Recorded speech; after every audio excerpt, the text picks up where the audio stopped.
Saganang mamamayan. Diskusyon ng taong bayan. Serbisyo para sa publiko. Usapang pamayanan. Saganang mamamayan. Programa para sa mamamayang Pilipino. Webes po ngayon, masayang Webes sa inyo lahat, masayang Webes, Nelson! Oy, Webes na nga pala, no? Yes. Sa lahat na kababayan natin na nasa ibang dagat. At nagpupuyat, yung iba ay gusto na matulog, pero may nakitang pogi sa TV. Ayun, Di ba? hindi ka nabuhayan eh. Welcome po sa Saganang Mamayan. Ayan, ang Kuya Benny Antipoda, masayang Thursday, Kuya Benny. Masayang Thursday po sa ating pong mga tagapanood at naway lagi pong masagana ang ating pong mamamayan.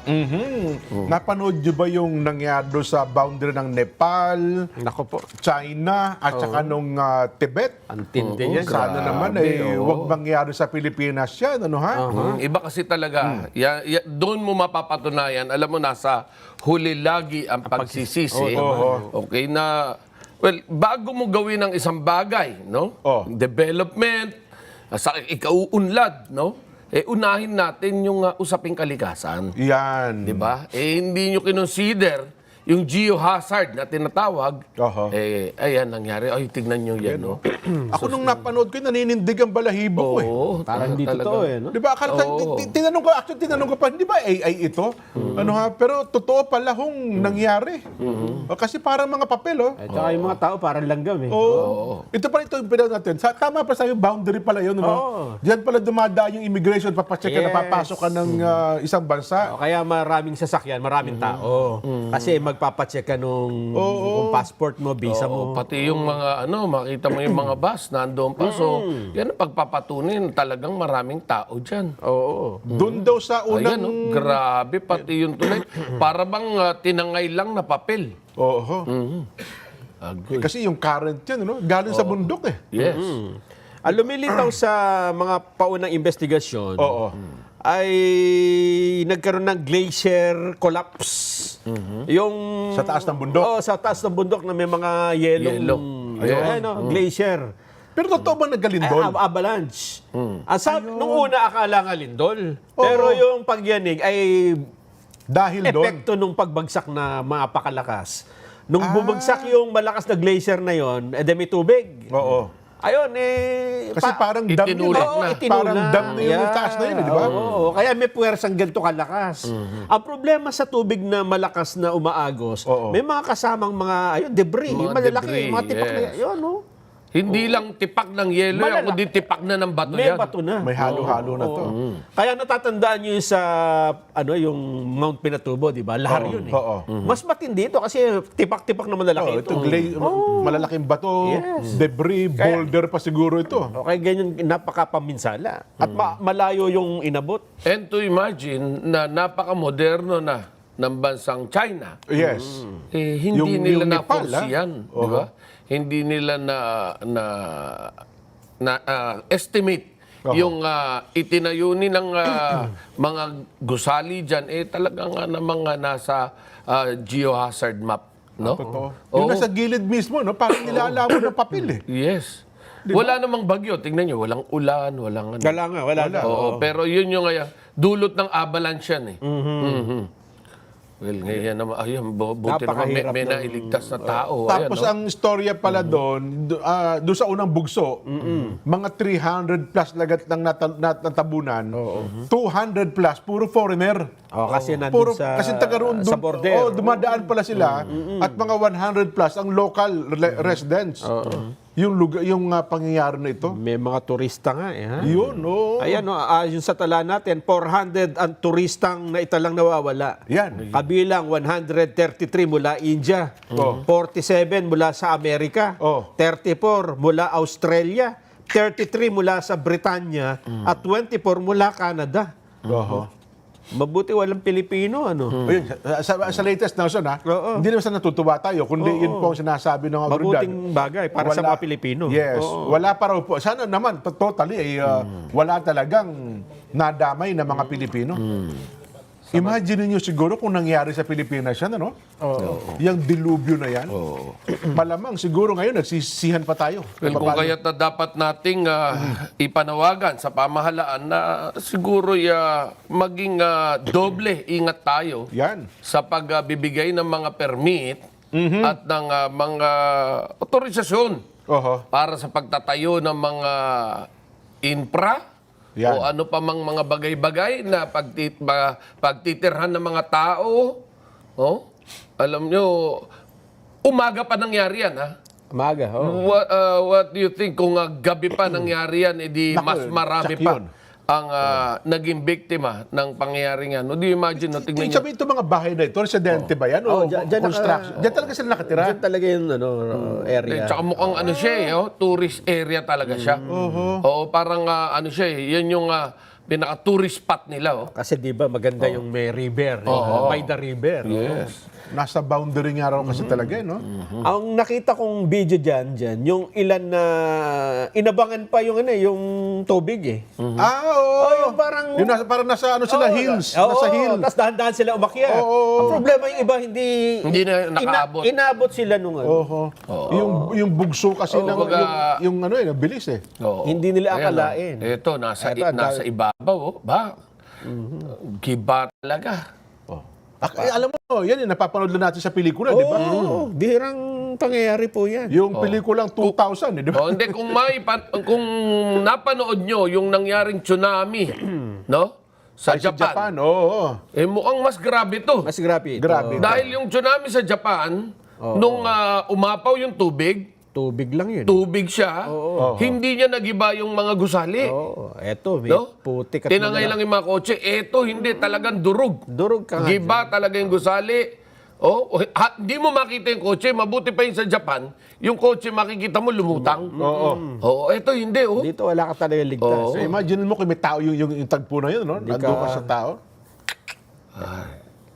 Ayun, sana maging wake-up call ito. Hindi lamang sa ibang bansa, kundi maging sa Pilipinas na Kuya Sa Benny. buong mundo. Sa buong mundo. Hindi, kung titingnan mo nga yung mga baha ngayon dyan, hindi na rin karaniwan, di Totoo. ba? Dahil sa climate change. Hindi, tsaka yung daos-dos ng tubig, may puwersang napakalakas, Yung di ba? current, ano? Talagang galing na sa napakalakas Talagang na bundok. kaya niyang kainin yung dike. Kaya niyang basagin yung dike gawa ng tao. Ayun, yun nga. Kaya kapag substandard Wala. ang itinayo mo, ay hindi malabo mangyari yung ganyan din. Oho.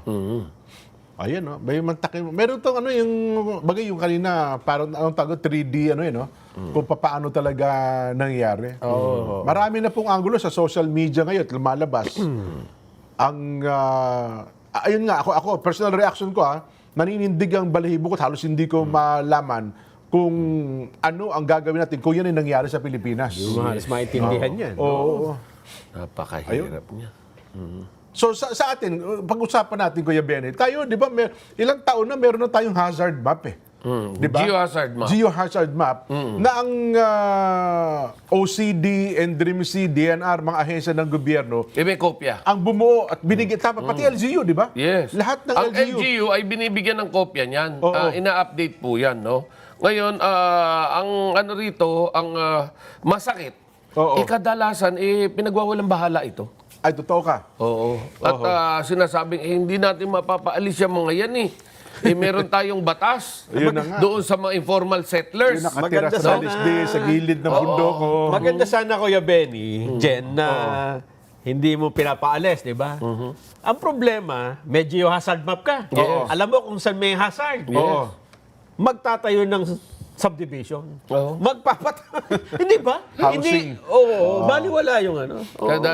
Kadalasan kasi, kung mapapansin nyo, ang nangyayari sa atin, kadalasan ang nagiging biktima ay yung mga informal settlers Yan. na nagtatayo ng kanilang mga struktura, ng kanilang mga bahay doon sa mga geohazard areas, no? At doon sa geohazard areas, kapag naitayo na, may batas nga naman tayo, nagbibigay ng protection sa kanila. Totoo, hindi mo basta-basta maalisan dyan. Kailangan may relocation site, di ba? Nagkaroon ngayon ng lindol, nagkaroon ng malakas na pag-ulan, landslide, gaya na rin ng nangyari sa Benguet, no? Doon sa tabi ng Minahan. abay ay isinisi sa minahan. Ay, totoo. Oh. Pero ang namatay mga informal settlers na hindi naman dapat nandoon sa lugar na yon. No? At matagal na rin pong ibinigay noon ng DNR yung geohazard map sa mayor ng lugar. Ayun. So these are the things na dapat pong balikan natin para maproteksyonan natin ang kinabukasan naman ng ating mga kababayan. Naalala ko rin yung Mount Diwalwal, Kuya Benny, ha? Yung, yan, matagal na dapat ay inaalis na yung mga tao dyan. Ngayon ang tagal, Cagayan, ano yun, di ba? Compostela Valley. Yeah. Ngayon ang tawag na yata ay Davao de Oro. Di ba? Pero nandyan po yung Mount Diwalwal. Kung ikaw naman ay pupunta doon sa Camarines Norte, yung Paracale. Yung mga mining dyan, mayayaman na yung meron ka lang hose sa ilan. Di ba? Sisisid ka. Yan yung panganib eh. Paano mo naman tatanggalin yung tao dyan? Napakaraming ginto. Ayun na nga. Kaya kahit ni risky. Sa hirap naman ng buhay, ay talagang isinasapalaran na nila yung kanilang sarili. Makatawid lang. No? Pero again, kaysa masisi sa pamahalaan, ay kailangan magbalangkas na tayo kung paano ba yung talagang once and for all, proteksyon naman ng ating mga kababayan na hindi nila magagamit yung batas pabalik sa atin. Totoo. Kasi may batas mismo para proteksyonan mo yung tao, gagamitan ka ng batas para sabing mali ka. Sa halip na tundi ng batas, yung ipinalalaban sa iyo. Kahapon nga napag-usapan namin ni Kuya Ben, mukhang Senado ngayon, natawagan na ng pansin. Di ba, Nelson, no? Yung Sierra Madre, bubuo na ng isang authority, parang agency na nakatutok sa Sierra Madre. Dahil unti-unti na rin itong nilalapastangan. Ayun, bukod doon, ito yung napakalaking puwersa natin pangharang sa mga bagyo na tumatama sa Pilipinas. Pero ngayon ata, ang balita ko, ang dami palang development na ginagawa dyan. Meron palang binubutas, kung ano-ano. Kung mabubuo po itong isang ahensya na ito na tututok sa kabuuan ng Sierra Madre, ay ewan ko lang, sana ay may panahon pa para ma-save natin itong kabuuan ng Sierra Madre. Pero ang nakikita natin dito, hindi ba duplication of function ito? Sa nangyayaring ito? Dahil doon pa lang sa mga ahensya ng gobyerno natin, gaya ng PNP, ng AFP, ng NBI, ng DNR, hindi pa ba sapat yan para bantayan at bigyang proteksyon itong ating kalikasan? Bagay, tama ka, no? Kasi, well, sa part ng DNR, meron tayo mga forest ranger, di ba? At saka, sa laki ng Sierra Madre, mababantayan ba talaga yan? Kayang bantayan yan. Kaya ba yan? Dagdagan na lang ng pondo yung DNR. Di ba? Para makapagdagdag ng tao na specifically may address yung problema rito sa Sierra Madre. Yan. Di ba? Ay kaysa naman magtatayo ka ng bagong opisina at ang ilalagay mo ring tao ay yung mag-aaral pa kung paano gagawin at paano uumpisan ito, abay napakalaking gastos para sa pamahalaan. At again, no? Gaya nung nangyari noon, na ang pamahalaan po ay hindi po nursery at hindi rin po to preparatory school. Tama. Na kung saan mag-aaral ka kung ano yung magiging trabaho. Ngayon, kung kukuha ka naman sa DNR at ilalagay mo rin dyan, ba't hindi na lang po natin palakasin yung DNR? Ayun. Yan. Pero ito ng solusyon. Ayun pala, meron Meron na solusyon. Tapos na pala. Mahaba problema natin, yung mga kalamidad. Ayun pa, na pala. Benny, wala tayong problema. Eto Solusyon na, hindi na tayo magkakaroon problema. Alam niyo kung bakit? Dahil sa isang pambihirang pagkakataon, nagkasundo na po ang magkabilang panig Aba, napakaganda na dating nag-aaway. Dating, NPA yan, tsaka gobyerno. NPA, nagkasundo na. Nagkasundo na ba? Hindi na nila sisirain ng mga kabundukan, hindi na gagawin ano yan. Kampo. Hindi sila kasali dito. Ay, hindi Ay, ba? di ba? Ito ay yung talagang nagbabalitaktakan sa lahat na lang ng issue. Yung isa, lahat na lang ng sinabi, sasabihin, mali yan. Lahat na lang sinabi nung kabila, kokontrahin ng isa, mali yan. Ano yan? Ombudsman at saka kampo ni Martin Romualdez. Ombudsman. Mas medyo mataas pa. Mataas pa. Ano yan? Ombudsman! Ay. Napanood ko na yan. Mas mataas pa. Teka. Mataas pa sa ombudsman. Ha? Kasi dati ito, Jen, ha? Para lang magkaroon ka ng clue, kada kibot ng isa, may reaction yung kabila. Na kontra. Kontra lang eh. Mali yan, di yan totoo. Ay, kalokohan yan, di yan totoo. Laging gano'n. Ngayon ang sabi niya, totoo po ang sinasabi niya. Ah, Ano yan? Kasundo. nagkaayos. Senador Napaganda. Marcoleta at saka sino yung laging kumukontra sa kanya? Si Senator Ping Lacson. pwedeng Senator Ping Lacson. pwedeng O Senator kaya Ping nagkasundo na Lacson. sila ni ni Tariela. Ano, wala. Si tahimik na si Senador Marcoleta eh. Ay, hindi ba? Kasi siyempre natin dun sa Nasaan? dormitorio. Nagmumuni-muni eh. yun. Nasa dormitoryo. Hindi, tsaka wala na yun. Hindi, tapos ng issue yun eh. Matagal na. Ito bago. Bago. Tungkol ito sa baha, Jen. Baha at kahirapan. Nagkasundo sila sa, sabi nung isa, ganito ang sinasabi ko dyan. Sabi nung isa, totoo po yun. Biruin mo, Sinang-ayunan na? for the longest time, ngayon ko lang narinig na sumang-ayon yung isa. Ayos. Kaya sabi ko, uy, magandang pag-asa ito ng ano. Climate change na talaga yan. Epekto ng climate change yan. Magkakasundo na tayo. Sino yung dalawang dating talagang magkakontra, ngayon po Nagkasundo ay na. nagkasundo na. Eh, magugulat kayo, ha? Oh. Eh, sinasabi ko, hindi lahat ng away ay mananatili. Oo. May Sa pagkakataon politika na kasi. kahit na magkaibayo kayo, di ba dati magkakasama, nagkahiwalay, ngayon mukhang tatahakin na ang tamang landas. Yan, tawag dyan sa English together again. Together again. Yan. Alam ko na yan. Ah. Kasi dati magkasundo ito, Alan Cayetano at Trillanes. Sakto. Oo, Pasok. ano? Pwede. Dati magkasundo yan eh. Magka-sparring partner against Binay dati, di ba? Magkatabi pa sila. Oo. Nung nagbabangayan sila. Oo, pero- nung napipindutan ng mic. Yan, nung Nag-away tinaharang na. na. Oo. Hindi, mas mataas pa. Itaas mo pa, sobrang taas. Oh, sige. Alan! Alan Trillanes! Ang taas yan. Yan ang dahilan kaya High pitch ako eh. kaya number 1 ng programang ito. Sino nga ang Eto na. yan? Nagkasundo. Nagkasundo na po si Vice President Sara Duterte Yun. at si Yusek Claire Castro. Ay, yun! Ay, sabi ko sa inyo. Aba, iba yan ah. Iba to. Sino ba ngayon ang spokesperson niya, Ni BP Inday? Sino? Si Auntie Claire? Hindi naman. Spokesperson pa rin ng Pangulo. Pero, Iisa na ang direksyon nila. Iisa na. Iisang tono nila. Magandang masosolve na yung problema Oo, natin. yun Dahil nagkasundo na, hindi na nagkontrahan eh. Mawawala na yung angilan. Oo. Tungkol sa baha. Yes! Ito po kasi ang sabi ng Sige nga. Vice President mo na. Unahin natin. Mga kababayan, sa isang statement, lubog na ang bansa sa baha at kahirapan. Tama naman. Pero tila walang mananagot. Dahil ang impeachment, ang paghahati-hatian, ang 2027 budget, at ang paghahanda kung paano baliin ang konstitusyon para manatili sa pwesto, ang prioridad ng administrasyon at lahat ng kaalyado nito. Imposible namang sang-ayunan ni Banat ito eh. Ayun ang sinasabi ko sa Imposible iyo. namang sang-ayunan ni Auntie Claire yan. Sinang-ayunan yan. Dapat yan, kung ako si Auntie Claire, batal ako dyan. Hindi. Ang sabi ni Auntie Claire, totoo po yan. Yun na. Totoo. Anong totoo? Yung problema ay baha. Yung baha. Saan At saka ang impeachment ang inuuna. Pakinggan natin. Ha? Sige nga. Totoo. May boss Nagkasundo tayo. Sabi ni Yusek Claire, totoo po yan dun sa baha. Ha? Sige. So doon po sa lubog na ang bansa sa baha, totoo naman po. Kitang-kita po natin ito sa Davao City. Di ba? Kasundo na. Ayos na. Palak pa natin. So doon po, Hindi. Sa Davao City.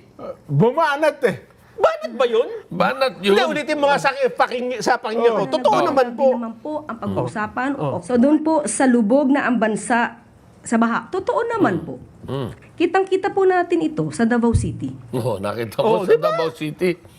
Hindi. So, ibig sabihin sa Maynila, hindi ba? Hindi.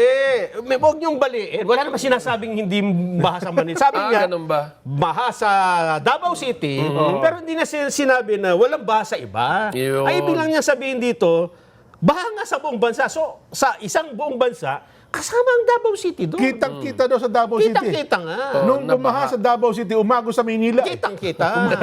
Kaya nagkakasundo na sila na, di ba, ang unang hakbang para ma-solve ang problema, first ay Magkasundo sa problema. i-admit mo. Na may problema. I-identify the problem. Ang Yes. sabi ng Vice President, baha na ho sa buong bansa, dapat sa kahirapan, dapat may managot dito. Sabi ni Yusek Re, totoo po yan.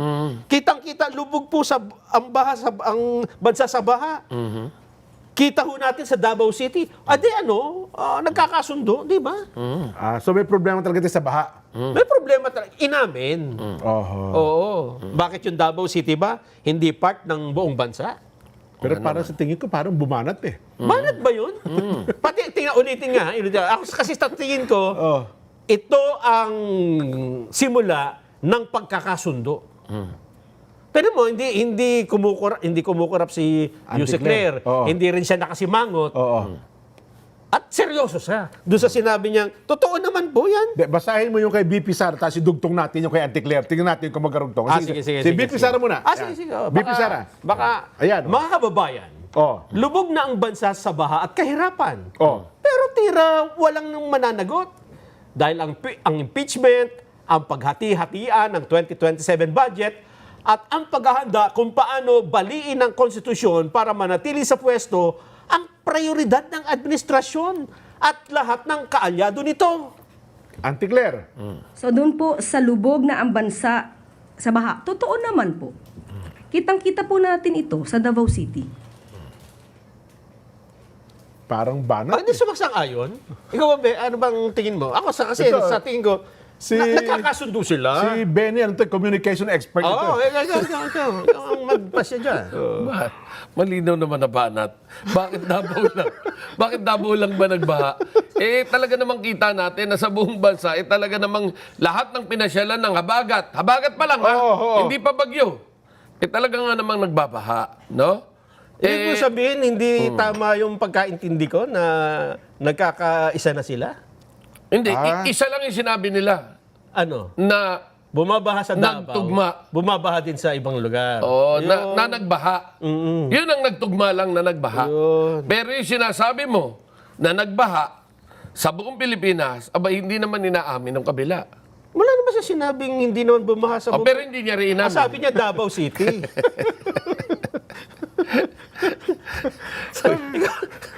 Well, alam nyo, Feeling ko banat eh. in fairness, no? In fairness. Para wala na lang gulo. Alam mo, ang hirap eh. Ang hirap napakabilis na maunawain itong naging pahayag ng dalawang kampo. Pero isa lang, bakit hindi natin pag-usapan yung paghupa? Bakit yung pag-uusapan natin yung baha? Oho. No? Dahil, ano man ang mangyari kapag sobrang tubig, ano mang ganda ng iyong drainage system o ng iyong flood control, Gayon nangyari doon sa Nepal at China. yes, Oo. makikita natin ang epekto niyan sa paghupa, hindi sa pagbaha. No? So ngayon, ang tanong, matapos bang magbaha sa Davao, gaano katagal bago humupa? Oo nga, no? Kasi Siguro doon na muna tayo tumingin. sa Pampanga, hanggang ngayon, baha pa eh. Yun ang Pampanga. yun ang problema. Sa Bulacan. Yes. Oh. Yan ang sinasabi natin na hindi na humuhupa. Bakit? Siguro yun at kailangan nating gawa ng flood control. Dahil baha. Ano ang baha sa Ingles? Flood. Oo. O paano mo ako kontrolin? Di gagawin mo ng flood control. Oo. Di ba? Tama ba yun? Oo. Dapat i-control mo. I-manage mo ang baha. I-manage dapat. mo yung Oo. baha para humupa. Yes. Tama? Ngayon, sakali namang umuulan at sasabihin mong ima-manage mo yun at ipa-flood control mo yan, habang kasagsagan ng 3 araw o 4 na araw na ulan, abay kahit sinong magaling, abay hindi kayang ayusin yan. Ganun ba? Yes, kailangan tingnan natin yung paghupa at yung daluyan. Na kapag dumaloy siya, hindi na babalik sa iyo. Oho. Di ba? Merong nag-text dito nga, sabi, mas gusto ko po sa amin ng baha.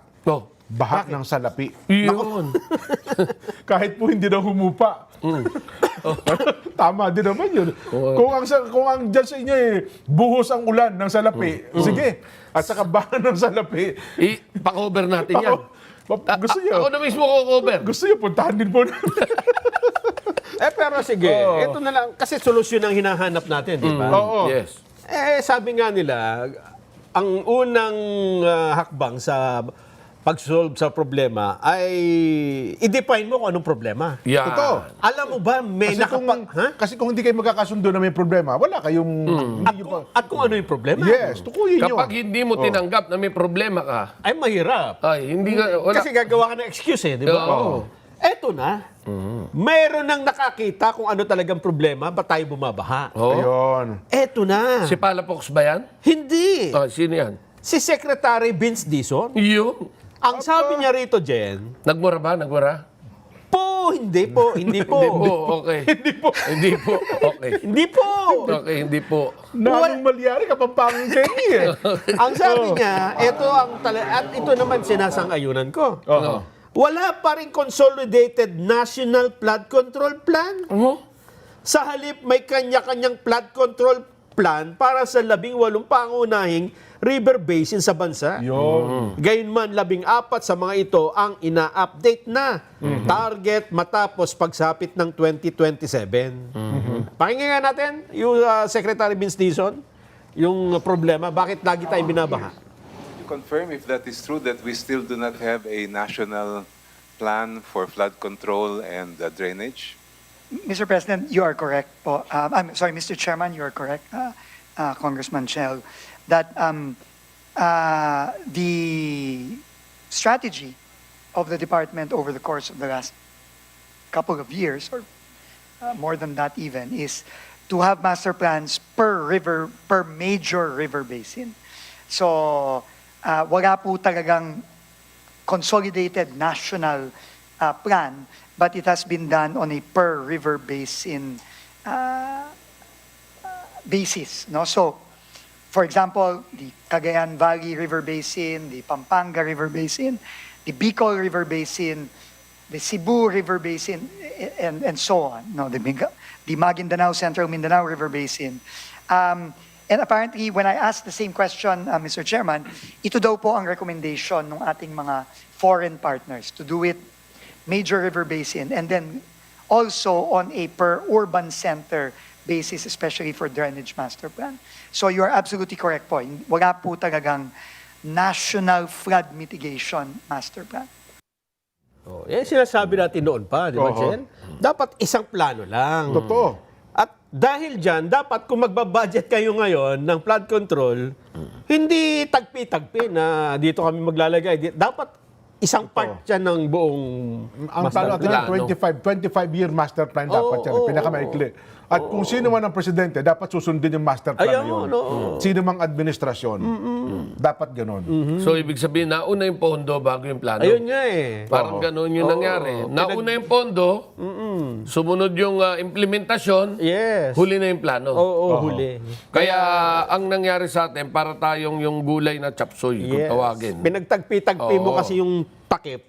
Siyempre mahina yun pag malakas yung agos, di ba? Bigla ko tuloy naalala yung binabanggit ni Gov. Chavit Singson eh. Yung mga pinagtagpi-tagpi, hindi tuloy magkakaugnay. Yes. Isa mataas, yung isa tama, naman yung ilog. Naharangan tuloy yung daan ng tubig. Di ba nung natapos yung isa, dito, yung karugtong nasa Nasa kanila. kabila, oo. Paano mo nga naman pagtutugbayin? Paano pagtutugmayin? Pati tuloy yung daloy ng tubig. Wala, oo. Mali yung direction eh. Hindi magkatugma. Yung flood control naging pang-ipon ng flood. Yun. Oo. Naipon. Naipon dun sa mga Naging bahay. dike, yung maraming ganyan ha. Oo. Yung mga lugar na tinaas ang kalsada, na dati hindi binabaha, dahil tinaas ang kalsada, naging dam yung Yes. kalsada, kaya bumaha tuloy sa isang Sa panig. bahay. Well, ganun ang nangyari. Oo. Yun nga Diba? nangyari. Oo. Ay, naku. At least ngayon, nare-realize na. Oho. Pero yun nga, Walang pinagkalayo yan sa mga kalye na matapos gawin yung kalye at napakaganda na, ay doon naman magbubungkal para naman gawan ng drainage. At doon magbubungkal para idaan yung linya ng telecommunication. Yun. Di ba? So, these are the things na talaga nga ng mga nagsasabi na kadalasan ng ating infrastruktura sa ating bansa ay walang plano. No, wala tayong national master plan. Yeah. So yan po. Sana ang Kongreso Kasi yun ata hearing, no? Budget hearing ito ng Kamara. Eh sana po, magkaroon na talaga ng pambansang plano. Ang pinakamaikli po, 25 taon. Alam naman nila tamang gagawin. Ang problema, ayaw talaga implement.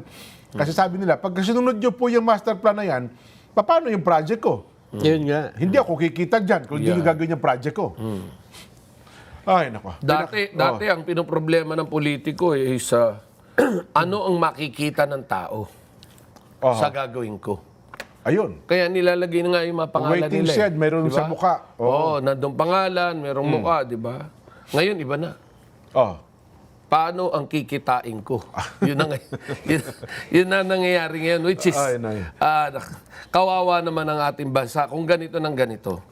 Tatakbo ka ba sa 2028? Hindi, maglalakbay tayo. Ha? Hindi tayo tatakbo. Maglalakbay muna tayo. Sasakay ka? Yes. Hindi ka tatakbo? Sa pamamagitan ng mga sasakyang pandagat. Sa pamamagitan po ng sasakyang pandagat, kayo po ng barko, Roro, pero iba pa. Panoorin po natin ang paalaala ng PPA. Ito po.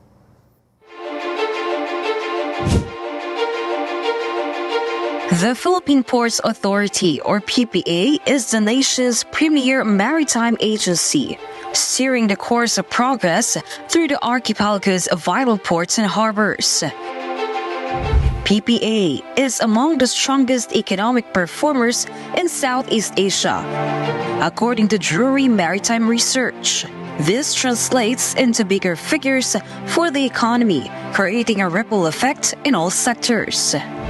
PPA's mission is to provide modern, sustainable, and resilient port infrastructure and facilities to provide responsive, reliable, and efficient port services, and to promote a regulatory framework that is transparent, fair, and relevant to the needs of all stakeholders.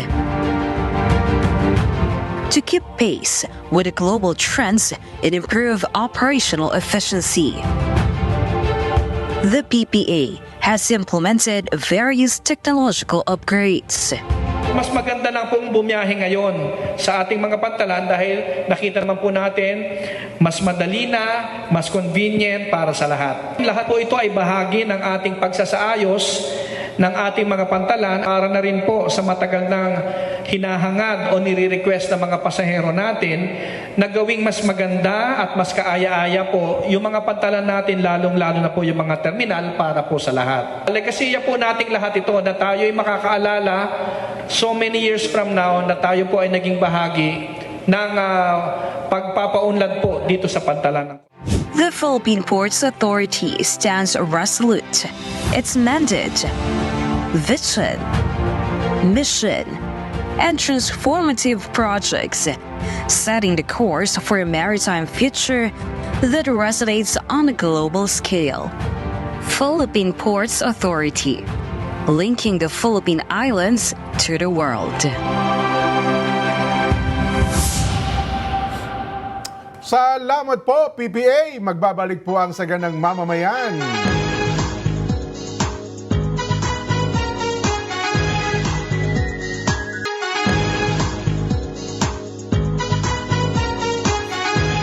Mga kapatid, mga kabarangay, mga kasambahay, mga ka-SGM, panalo-klak na. Heto na po ang panalo tip para masulit ang budget natin sa bahay. Doon na po tayo sa Always Panalo. Yun po, Pure Gold, pare ko. Mababa ang presyo, very convenient sa dami ng stores nationwide at laging kumpleto. At may Pure Gold mobile app din po. Kaya sa mga ayaw pa pong lumabas, ay pwede hong mag-order, magpa-deliver via Pure Gold Mobile. I-download nyo na ang Pure Gold mobile app. Kapag cancer ang kalaban, bawat araw, isa pong laban. Pero sa gitna ng takot at pangamba, may isang bagay na hindi dapat mawala. Hope o pag-asa. Tuklasin natin ang mga bagong treatment options na magbibigay ng panibagong pag-asa sa buhay, hatid po ng Guangzhou Modern Cancer Hospital. Panoorin po natin ito. Guangzhou Modern Cancer Hospital, accredited by JCI, 18 cutting-edge minimally invasive technologies for precise treatment and faster recovery. We have helped thousands of patients successfully fight cancer. For inquiries, call the following contact numbers: 8633-8599, 0962-838-9559, 0995-518- 4836 or visit www.asiancancer.com and Modern Cancer Hospital, Guangzhou, Philippines Facebook page or email gcmch.ph@gmail.com. Tumanggap po na tayo ng report, nagtayo na raw po ng karagdagang makeshift tent o Lepto Express tent ang San Lazaro Hospital sa kanilang compound para ma-accommodate para po ang mga padating na pasyenteng merong leptospirosis. Ibabalita po iyan ni Erlo Bringas. Erlo? Pwede nagtayo ng karagdagang makeshift tent o Lepto Express tent ng San Lazaro Hospital para ma-accommodate ang mga dumarating na pasyente ng leptospirosis. Ginawa ang hakbang na yan sa patuloy na dumadami na mga pasyente kung saan nasa 155 ng kabuang leptospirosis inpatients sa ospital ngayong nitong August 27. 4 na po ang bagong admission habang 28 ang nakapag-discharge. At ayon kay DOH Acting Secretary Edwin Mercado, may sapat pa rin kama at buffer beds sa San Lazaro habang nagpadala na rin ng karagdagang manpower mga kalapit na ospital. Karagdagang tent ay galing sa Jose Rodriguez Memorial Hospital sa Tala Hospital sa Caloocan City. Sa 155 na naka-admit, 124 o 80% ay adults, 31 o 20% ay pediatric patients. May koordinasyon na rin ang DOH sa mga LGU hospital para sa mga pasyenteng kailangan na lamang tapusin ang kanilang antibiotics. Samantala, ayon naman sa health officials, dapat agad magpatingin ang mga may sintomas ng leptospirosis dahil maaring mabilis na lumala ang sakit at magdulot ng malubhang komplikasyon. Yan muna ang latest. Balik sa inyo. Salamat ng marami si Erlo Bringas po iyan. Oy, bati muna tayo. Ayan, sige. Mga taga riyan daw po sa Perth, Australia. Uy, Australia, ha? Sabi ng Kuya Carlos De Jesus, dyan, pakibati naman ang ka June Beltran ng Perth, Western Australia. Advance happy birthday po, August 28. Bukas pala yan, ha? Kamusta rin po sa lahat ng ating mga kabarangay sa Western Australia. Yan. Masugid po ninyong tagapakinig at meron kayong fans club dito sa Australia. Yan. At sabi pa po ni Kuya Kaloy, pakibati rin daw po ng happy birthday si Jericho De Jesus, anak naman ni Kuya Raymond De Jesus ng Cubao. Ayun, happy birthday Jericho. Salamat din po Kuya Kaloy De Jesus. Yan. Birthday din daw po ni Donna Sagmit ng Porac, Pampanga. Happy birthday po Donna at laging nanonood kayo ng programa. Maraming salamat po sa inyo. Mga Lions Club, Kuya Benny. Siyempre, batiin muna natin ng belated happy birthday ang ating Kuya Dante Baclao dyan sa Legazpi City. Yan. Happy birthday, Kuya Dante. At ito'y pagbati mula sa District 301A2 ng Lions Club. Ayan. Yung. Si Carlo Angelo Mariano. Abay, birthday ho pala ito. Birthday din pala ngayon, ano ha? Pamangkin daw ito ni Ate Ruby Piñaranda. Nandyan ho sa Tipas, Taguig. Carlo Angelo Mariano, happy birthday sa iyo. Johnson Base, thank you for watching. And of course, ang kanyang butihing may bahay na si Joy Base. Yan. Mga bagong ano natin to, bagong taga-subaybay. Fans club natin. Ang mga taga Masbate naman daw po ay masaya rin ngayon sapagkat ang ka Renato Estrada Sr. ay nagdiriwang ng birthday sa araw na ito. Happy birthday po ka Renato Estrada Sr. Binabati po kayo ng inyong buting may bahay, ang Kadel, mga anak at mga apo. Ganun din po ang ka Joel Montiliano. Yan, ng Masbate. Ay, pasalamatan natin yung nagbigay sa atin ng kimchi, ha? Kimchi. Ibibenta ba nila ito? Very healthy yan, ha? Kimchi ni Kasi. Yan, Kimchi ni Kasi. Yan.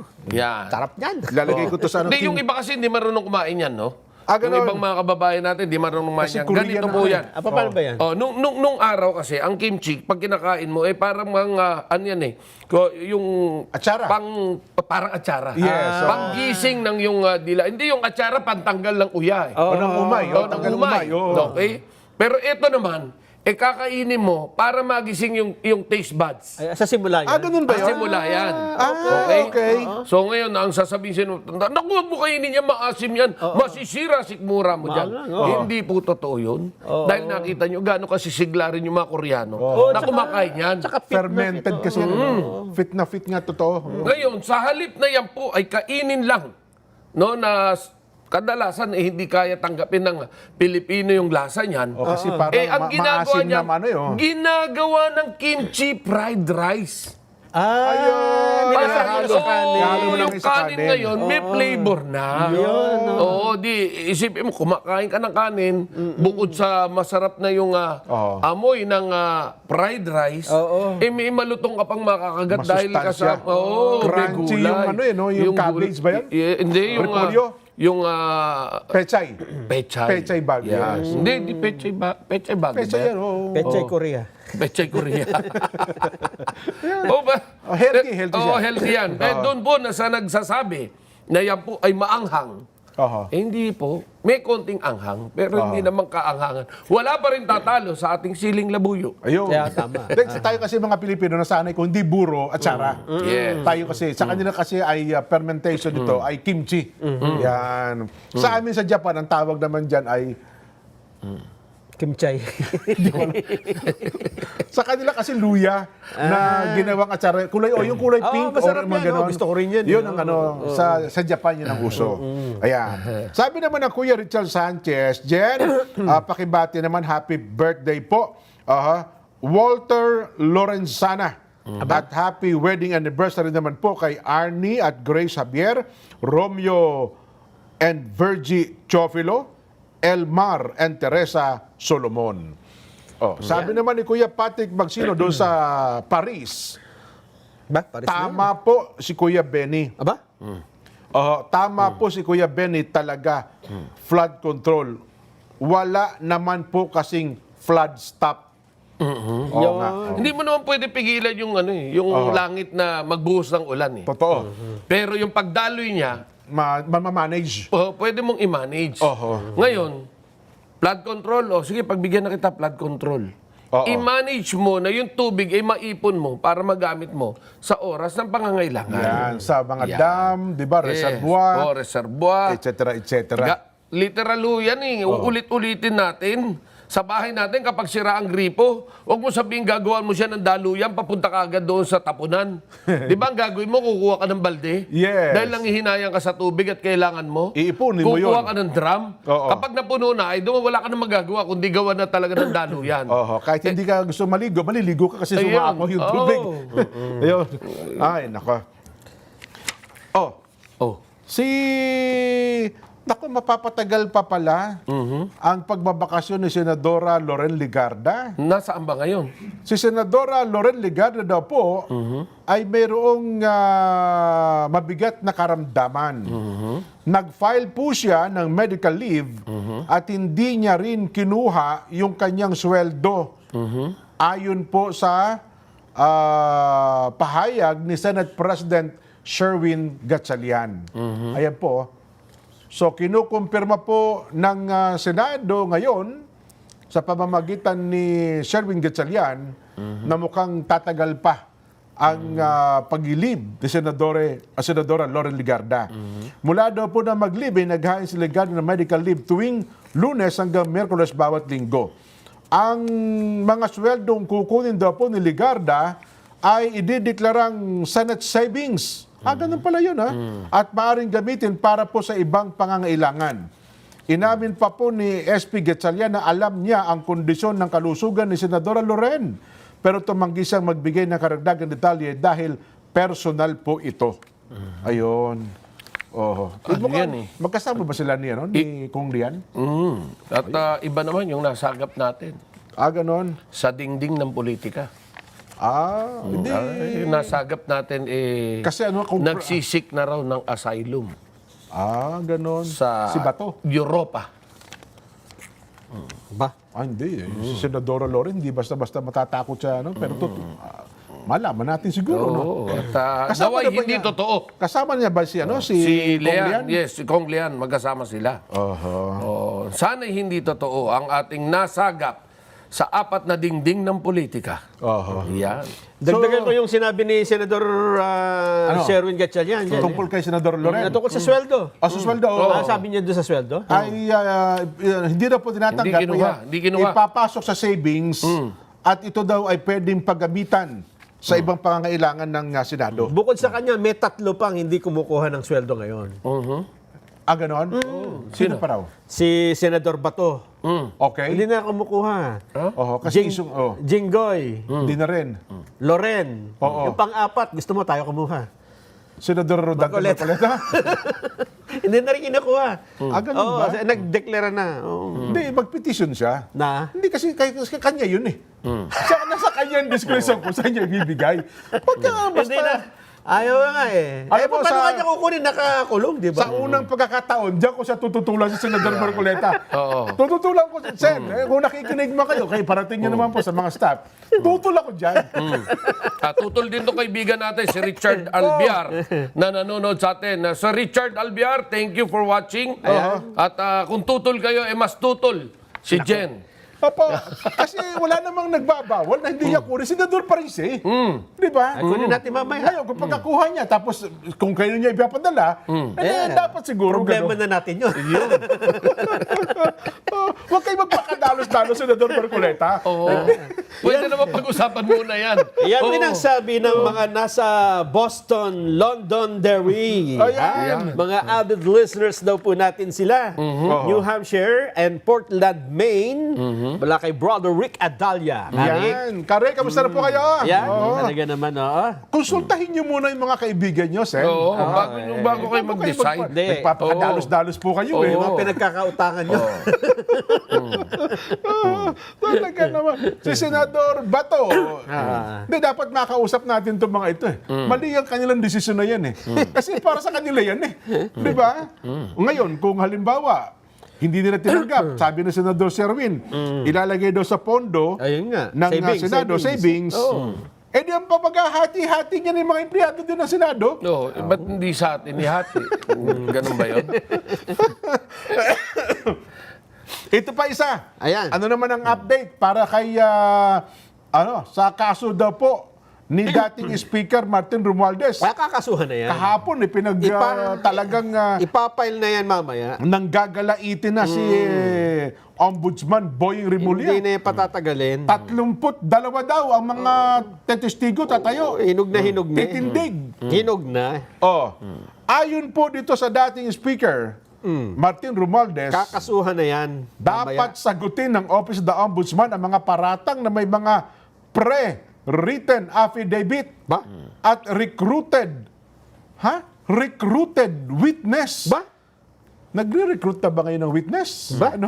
Sa investigasyon sa umano'y anomalya ng flood control projects, sa kanya daw pong supplemental counter affidavit sa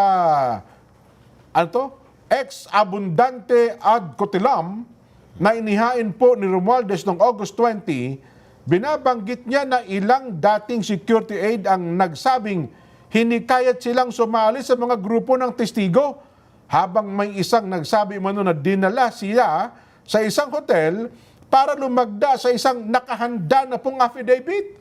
Mabigat ito Ayon pa po kay Romualdez, ilan sa 25 bagong affidavit ang nagsabi na sa ilalim daw po ng panunumpa na hinikayat umano silang sumali sa grupong 18 Cargador, Brave 18, 18 ex-Marines o 18 Marines, kapalit daw po ng financial benefits sa kabila ng kawalan nila ng personal na kaalaman sa mga bagay na nakasaad daw po sa affidavit. Yun.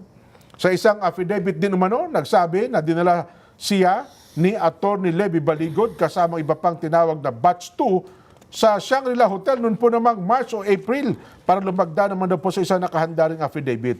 Yun. Tignan natin. Nelson, itong mga bagay na ito. Nako, kailan pasisimulan ng pagdinig na dito? So binabatikos niya si Ombudsman? Ombudsman na Boying Rimulya. Sagutin nyo, Anya. Yung mga paratang na meron daw recruited witnesses at pre-written affidavit. Ang sabi naman ni Winnie Monsod, he's doing a good job, si Ombudsman Boying Rimulya. So nakakuha ng kakampi si Ombudsman Boying, ha? Tamang ginagawa ni Boying. Siya ay nagsisikap na gawin ng trabaho niya na maayos. Ba? Oo. At ang sabi pa niya, kung hindi niya gagawin ng maayos ito, mabubulok siya sa impyerno. Yan mismo ang sabi ni Muldo. Aba, Professor, ba't alam pa niya ang direksyon ngayon papuntang impyerno? Hindi, pinupuri niya. Gano'n. Siguro sinasabi niya na, gagawin na niya yan kasi alam naman niya na dyan tayo papunta eh. Di ba? Oo, hindi sa impyerno. Pero ito ang ginawa ng ombudsman dyan. Ano sabi? Nako, alam mo ba na bukod dyan sa mga hinahabol sa flood control, iimbestigahan na rin ng ombudsman ang iba pang opisina ng gobyerno sa mga hinihinalang katiwalian. Yun naman talaga ang trabaho ng ombudsman. Tama lang siguro. Alam mo kung aling mga opisina ang unahin? Ano yan? LTO. Yari kayo dyan. Naku, tagal na yan. Eto pa. Bureau of Customs. Yan pa, oh. Eto pa. Oh. Bureau of Internal Revenue. Naku, BIR, oh.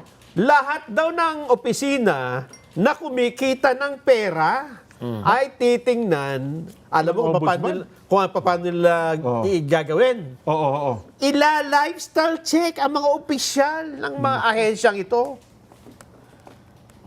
Baka sabihin nyo, hindi, ano lang yan. Pakitang tao lang yan, salitaan lang yan. Hindi po. Alam nyo ba na meron na silang listahan ng mga pangalan ng mga ila-lifestyle check? Sige nga. Sino? Gusto mong basahin ko isa-isa? Sino yan? Eto na. Number 1. Ito po ay hanggang 107. Ba, madami pala. Oo. Hindi sakto sa oras. Mamaya. Importante. Kasi... baka naman merong mga ano dyan, yung pangalang... 107 ito. Kahit na isa lang. Isa. Pong Pagong. Iyon. Pwede yan. Alias yan, pwede Hindi pa binigyan Pwede ng yan totoong kasi pangalan. unless proven beyond reasonable doubt. Hindi mo kasi yun eh. Hindi pati si Piatos yan. Imbestigahan din nila. Mary Grace Piatos. Si Jack and Jill. Yun. Tatlo na yun. Hali-hali-hoy. Ang dami. Tatlo na yun. Jack and Jill. Mga alias pa lang ito. Iimbestigahan nila? Paano nila patatawag yan? Hindi, alam nila kung ano totoong pangalan. Yun Confidential. Naku, ang problema, ang ibang angulo dyan, Nelson. Bakit ngayon kung sino yung parang ugat ng kayamanan, yun ang tututukan mo ngayon. Siyempre. Di ba? Pagka Ano ba yan? Namimiga ba kayo? Hindi, siyempre, kailangan Trabaho kasi, yan? pagka gagawin mong state witness, restitution muna. Diba? Bayad ka muna sa amin. Restitution. Ang dami nag-restitute, hindi naman diniklara kung magkano binigay. LTO. Nako! Bureau of Customs. BIR. Sana pati mga GOCCs din. Kasama. Sa GOCC? Oo. Kasi mga ano to, yung mga kumikitang malalaki. Oo. Yun na nga. Kasi kung yun ang titingnan mo, positibo, pero pag tinignan mo naman negatibo yan, ibang ibig sabihin yan. Siyempre, magwawala yung mga tao dyan, Yan, di ba? oo. Kasi nga naman, yung iba sasabihin nila, hindi, personalin mo kami. Kasi baka may galit ka Kasi sa amin. powerful yan, ombudsman yan eh. Yun nga. Nako po. Pinakamabuti, mag-break muna tayo. Bigyan natin ng magandang buwelo yan. Magkwentuhan pa tayo. May buwelo tayo. Para maganda ang kumbaga sa manok, maganda ang kikig. Magbabalik pa po ang Saganang Mamamayan.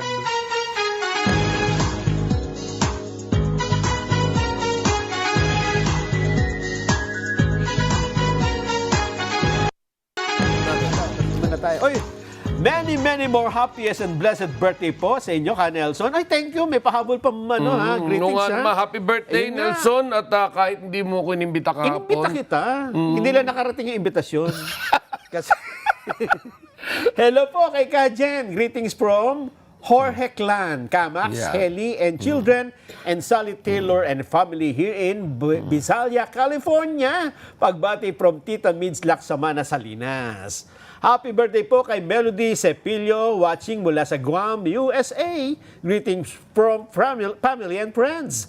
At happy 74th birthday din po kay kapatid na Cecilia Aquino mula sa lokal ng Marseille, France, District of Western Europe. Ang pagbati mula kay kapatid na Emily Matudan. Yes, happy anniversary po sa INC Museum. Ayan, kahapon. August 26 po yan. Nag-anniversary din. At happy birthday kay brother Fering Carino. Yun. Yan. Happy birthday din kay Brother Alexandro Oñate ng Washington, D.C. And happy birthday kay Rosemary Tupal ng Lemu Norte, Enrile, Cagayan. Yun. Happy birthday pa rin kay Wayne Taxiat. Greetings from Ate Richelle. Ang daming birthday, ha? Ang dami. Happy birthday, Ka Nelson. Ayun, thank you. Yun. And good day, Ka Jen. Wala, si Ka Jen ay may Gampanin. gampanin. Yun. Pagbati po kay Ka Dennis Manansala at Ka Presi Calderon mula sa Montreal, Canada. Yun. At binabati rin natin, pagbati mula kay ka Albert at LB Murao from Edmonton, Canada. Happy viewing kay Baby Ulap, Mami Camille, and Daddy Joshua Murao. Ngayon po ay August 27, sa Monday, August 31, holiday, and then September na. Pag September, diyan ka nakakanta, Kuya Benny, no? Simula na ng pagtulog yan, eh. Hindi ako yun. Yung September. Si Jose Marichan yun. Hindi ako yun. Ay, hindi. Ibang kanta. Ay, iba ba? Yung Alin? Wake me up when September ends. Diba? Tutulog ka ng September. Alam mo kung bakit? Kasi akala natin tapos na tayo sa mga baha-baha. Hindi pa. Pagsapit ng September, simula na naman ang pagpasok ng mga bagyo. Bare months pero bagyo months pa rin. Hanggang December yan. Yes. Kung mamalas-malasin, Yun. baka abutin pa ng January yan. Tama. Ayon ho sa... Natatanda natin nangyari nun, ha? malakas Yung- habang Mismong season ng holidays noon nung nagbaha sa Mindoro at napakaraming napinsala at nawala ng buhay. Ay, yung Yolanda, November yun, eh. Yes. Ayon sa Pag-asa, eto na. Maaring meron pang 5. Pinakamababa daw ho, 5, ha? Ibig sabihin, September, October, November, December, halos tigi-tigisa sila na bagyo or 7. Pwede magdalawa-dalawa pa. 7 bagyo. Nag-ibita pa. Ang pwedeng pumasok hanggang Disyembre. September ay 2 hanggang 3 bagyo. Talaga naman. Kung ito ay every week, almost every week tayong may baha. Kasi bakit ho baha? Wala kang bagyo, bumabaha eh. Kaya, maari daw 2 hanggang 3 bagyo ang papasok sa mga buwan ng October, November, December. Pero di ba El Nino tayo? Ayan pa, ha? Babalikan natin yan, ha? Dito muna tayo sa bagyo. At sa susunod na taon, meron pang mga chance na meron pa ring tropical cyclone, bagyo pa rin yan, hanggang Pebrero. Kaya, Benny, Talagang extended na ngayon, ha? Obet, di ba, yung huling bagyo natin. Ang mga natitira pang pangalan, pagpasok ko ng September, Pilandok. Bagyong Pilandok.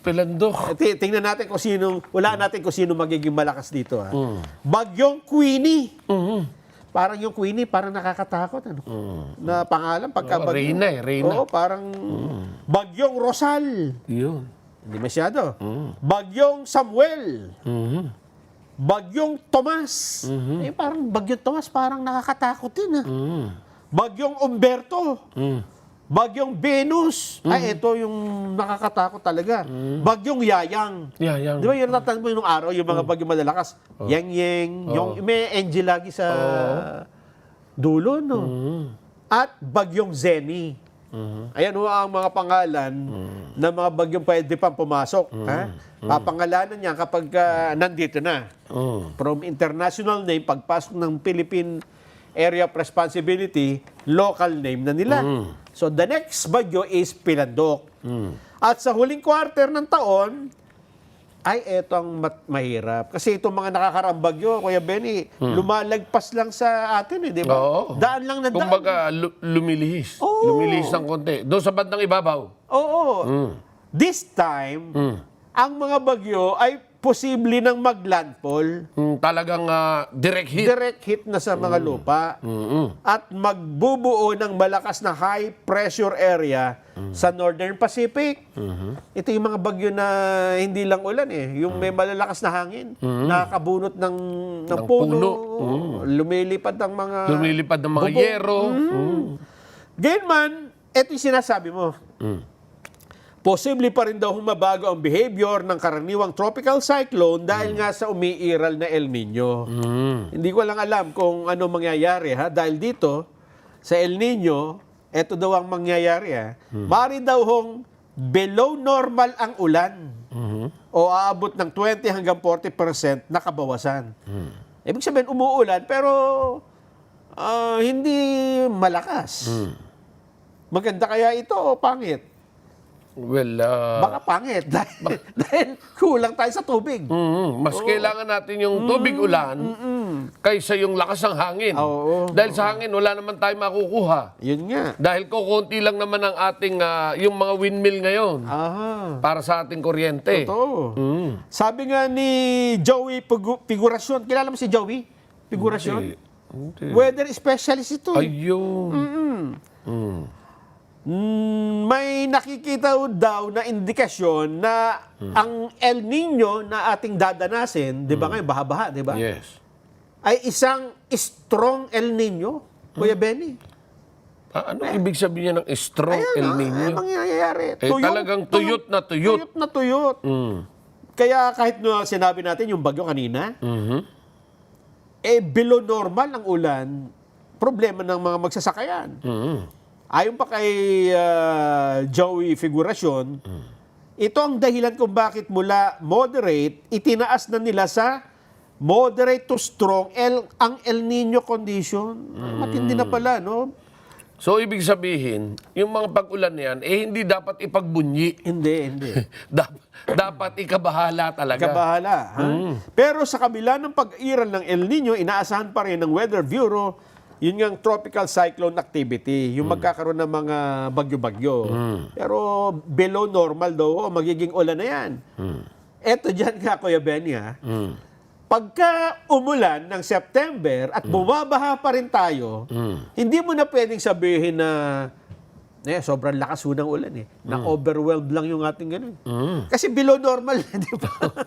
Pagka ba naman bumaha pa tayo niyan, may problema na talaga. Oo, dahil kulang na nga tayo. Paano tayo nabaha kung kulang? Kulang na nga sa tubig, di ba?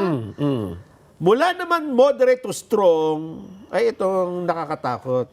Moderate to strong na ngayon, ang El Nino, pwede pang maging very strong ang El Nino bago matapos ang taon hanggang sa unang buwan ng 2027. Kung minsan, Kuya Benny, sa Pilipinas, mas maraming nakakasurvive sa bahay dahil halos lahat sa atin sanay. Pero dito yung walang tubig, ito ang mahirap. Kasi dyan namamatay pati mga alagang hayop, mga halaman, mga tanim, at tao. Mas malawak ang epekto ng El Nino kaysa sa madalas yung baha-baha Yung La Nina. Ayan, yan po ang asahan natin. Kaya dapat tayo, nakala natin maraming tubig. Laging may baha. Tuloy-tuloy tayo sa walang patunggang paggamit ng tubig. Ako ngayon pa lang po, mag-aaral na tayo ng disiplina sa paggamit ng tubig. Huwag natin aksayahin. Tama naman yan. And of course, lahat ng bagay, yan ay dulot sa atin ng kalikasan na hindi natin mapipigilan. Pero, pwede nating gawing tulong sa ating kinabukasan. Tama. Hindi yung pababayaan lang natin, babagyo, bayaan mo siya. Tingnan na natin, pagdating, tsaka na tayo tsaka tayo kumilos. Tsaka na natin naisipin anong gagawin. Hindi po ganon. Kailangan po, lagi tayong handa. Ayun. Yan. Tama. Kaya katulad dito, alam mo ba ang Dinagat Island nagdeklara ng state of calamity? Ano nangyari sa Dinagat? Ito ang problema. Sa atin, baha, di ba? Ang Dinagat Island, nagdeklara ng state of calamity, hindi ho dahil sa bumabaha sa kanila. Ang dahilan? Tuyong-tuyo sila. Anak. Meron na raw ho silang krisis sa tubig. Ito sinasabi natin na mas matindi po ang El Nino kumpara sa mga ulan-ulan. Tingnan mo, Kuya Benny, yung sitwasyon sa Dinagat, nagrarasyon na ng tubig. Oo. Mahirap po yan. Oo. Kapag ka inirarasyon yung inumin, nako, napakahirap po niya. Diyan din nagsisimula ang sakit. Ayun, kasi yung pag-contaminated, di ba? Oo, kaya Contaminated. matapos yung kumuha ng tubig na yan, gusto nyong inumin, pakuluan nyo man lang. Sabi nga po ni Governor Nilo de Mere Jr., 18,000 na residente daw hong apektado ng mahinang water supply. Bumbero na nagrarasyon ng tubig eh. 50% daw ho, kalahati ng mga ilog, tuyo na. Grabing ilog yan, no? At nagsisilbing pangunahin dapat na pinagkukunang tubig ng local water district. So meron silang local water district. Wala ng tubig sa gripo. Dahil yung ilog na sana ay pagkukunan ng tubig, tuyo na daw Tuyo po. na rin. Opo. Nagpapaalala pa sa sitwasyon, o nagpalala pa sa sitwasyon, eto ang problema pagka may El Nino. Nagkaroon pa pala ng forest fires. Nasunog ang kagubatan sa maraming bahagi ng lalawigan dahil sa, eto, grabe parang nasa ibang bansa ka. Oo. Nasunog ang gubat. Diyan sa Dinagat. Matindi. Yan ang alin na nakakatakot? Tubig o apoy, di ba? Naku po, apektado rin ang mga magsasaka dahil ilan sa kanilang sakahan ay nasunog. Sinabi ho ng gobernador na nagsasagawa sila ngayon ng pagrasyon na ng tubig. Nakita ho natin kanina, katuwang ang Bureau of Fire Protection. At dahil sa deklarasyong ito ng State of Calamity, gagamitin ng provincial government ang 17 million pesos na Quick Response Fund para sa immediate assistance at matutukan ang pangailangan ng mga residente. Napakaliit na pondo ho niyan para sa maraming mamamayan na nangangailangan dyan ng tulong. Dinagat Island, State of Calamity, tuyo ang ilog, walang tubig sa gripo, nasunog pa ang gubat nila. Matindi po yan. Sana hindi mangyari sa marami pang lugar sa Pilipinas yan. Pero yan po ay hindi malayo. Dahil pagka nandyan ang El Nino, ang tagtuyot, matinding sikat ng araw, yan ang nga po yung kasunod. Di ba, Kuya Benny? Yes. At sa apoy, hindi tayo pwede lumutang dyan. Ako po. Yung Sasakay ka ng bangka, paanod-anod ka. Yan ang mahirap, di ba? Kaya sabi nga, matindi talaga yung, mas tagtuyot. Napakahirap ng dinaranas ng ating bansa ngayon. Well, yan na sinasabi natin na iba talaga yung lagi kang handa. Napaghandaan mo yung kakulangan ng tubig, yung sobra naman sa tubig, napaghandaan mo rin. Dapat meron tayong ganun. Bakit wala? Diba? Yan ang tanong, bakit wala? Ang isa pang pinag-uusapan ngayon sa social media, ito nakaraang mga araw pero ngayon mas mainit. Ito pong plano, Na? kinumpirma na ito Talaga hong may plano na baka dumating, wala pa naman, posibilidad pa lang, baka dumating ang panahon na ipagbawal na sa Pilipinas ang Facebook, Kuya Benny, at iba pang social media platform. Yung parang sa China. Oo. Parang sa Nepal din, nung araw. Bago nag-riot yung mga, mga Gen X ba yun? Gen Z. Gen Z. Kasi daw, hindi na mapigilan ng platforms na ito ang pagkalat ng mga violent content na nakaka-apekto doon sa mga kabataan. Pangalawa, mga fake news daw. Yung mga hindi tamang impormasyon, disinformation. At dahil dyan, merong panukala si Senador Erwin Tulfo, pagmultahin nga yung mga may-ari na yan. Itong Meta, si Mark Zuckerberg. Hindi nga natin makontrol Pagmultahin kapag hindi nila dinadown yung mga violent content, mga video, ang pinagmulan nito, Kuya Benny, yung shooting incident sa Ateneo de Zamboanga. Yes. Kasi nilive ng bata eh. Yung nangyayari. Ang problema, after niyang malive, nakopya ng iba at in-upload. So kumalat. Ang gusto ng pamahalaan, i-down ng Meta. Ang problema hanggang ngayon yata, meron Meron pa natitira.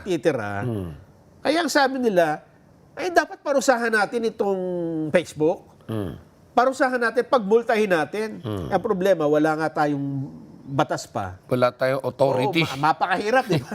Oo. Gusto nila ngayon, magtayo ang Facebook ng opisina dito, representative, para magiging tama rin. liable. Tama rin yun. Alam mo, accountable. para magkaroon sila ng sense of responsibility sa ating bansa. Dahil kapag ganito ng ganito, abay, para ba namang, bakit? Kumikita lang kami dyan. Ayaw namin dyan. Pero kumikita kami. Yun nga. O di tanggalin natin yung kinikita nyo para nandito kayo talaga. Kaya lang, ang dami namang, siyempre, mga kababayan natin, nagsasabi na, naku po, pag tinanggal nyo ang Facebook, maraming mawawalan ng trabaho. Nandyan yung live selling. Nandyan yung Facebook Marketplace. Well, Oo. ito naman ang masasabi natin. No? Kung yung platform na yan ay ginamit ng ating mga kababayan para sa hanap buhay, kahit na humawala yan, maaari pong may sumibol uling bagong platform na pwede natin gamitin na sa ating bansa naman gagamitin. Tayo may Tayo may gawa. Ayun. Dahil maniwala man kayo o sa hindi, talagang likas na mas magagaling ang mga Pilipino pagdating sa paggawa ng mga ganyan. Gagawa ko niyan. Islam book. What is your motto in life? What is love? Pirma ka. Hindi ba? Pero ang babala naman ng iba, subukan nyo lang na ibawal ang Facebook at iba pang social media. Aralin nyo ang nangyari sa Nepal. Kasi sa Nepal, bago sila nag-riot doon, kumalat yung mga, dyan na uso yung mga, anong tawag doon sa mga, yung mga Nepo baby. Yung mga anak ng mga politiko na mayayaman. na gastos ng gastos. Na nagpapakita ng kayamanan, mga luxury. Magarbong buhay. Naging, dahilan para magkaroon ng mga usap-usapan sa social media. Binabatikos ngayon yung gobyerno nila noon. Ganun nga. Ay nagkataon na noong nangyayari yung gulong yon, ibinan naman yung Facebook at iba pang platform. Nagalit yung Gen Z. Oo. Kasi andun sila. Naghimagsik. Naglabasan sa kalsada. Kung ano-anong ginawa. Ang problema, yun. Tanggal yung... yun ang nangyari. Sabi nila, wag nyo na susubukan. Kasi baka matulad tayo sa Nepal, wag sana yung avalanche, baka yung isa. Kaya daw sabi, pag-isipang mabuti. Timbangin natin. Kung ano mangyayari. Wag padalos-dalos. Dahil baka yan na maging mitya. Kumbaga, yung may sabi, baka dyan kayo ma-finish contract. Tapos ang sabi pa nila, hindi, pagtatakpan nyo lang kasi wala na kaming napapanood sa iba na umuupak. Nasa social media na lahat. Puro mga vlogger na lang sana hindi sana hindi ho mangyari dahil ayaw din naman natin ng magulong Pilipinas. Gusto natin ay maayos na pamumuhay. Kaya tanggalin niya yung social media. Tanggalin nila. Iba pala yan. Paano? Ayos na tayo. Talaga naman, ang bilis ng oras. Ang bilis ng oras. Dito alam niyo, kung mapapansin niyo lang, yung mga sinasabi namin dito, pawang katatawanan. Practical Pero lang tayo. practical po at may laman naman ang sinasabi namin. Again, lagi po tayo maging handa dito po sa mga nagaganap sa ating bansa. Hindi po araw-araw sumisikat ang araw. Minsan po ay bumabagyo rin. Kaya't lagi po tayong maghanda. Po? Hanggang sa susunod po nating balitaktak. Sa programang Saganang Mamamayan, programang paborito ng bayan. At sa umaga, gising po kayo maagang-maaga. Yes? Huwag magpupuyat. Alas 5. Bakit? Dahil pag bukas nyo ng TV, lipat nyo agad na 25. May dalawang pogi. May makikita to kayo dalawang gwapo. Yes. Yan po ang programang kumpleto sa mga balita. Totoo, 100%. Yan.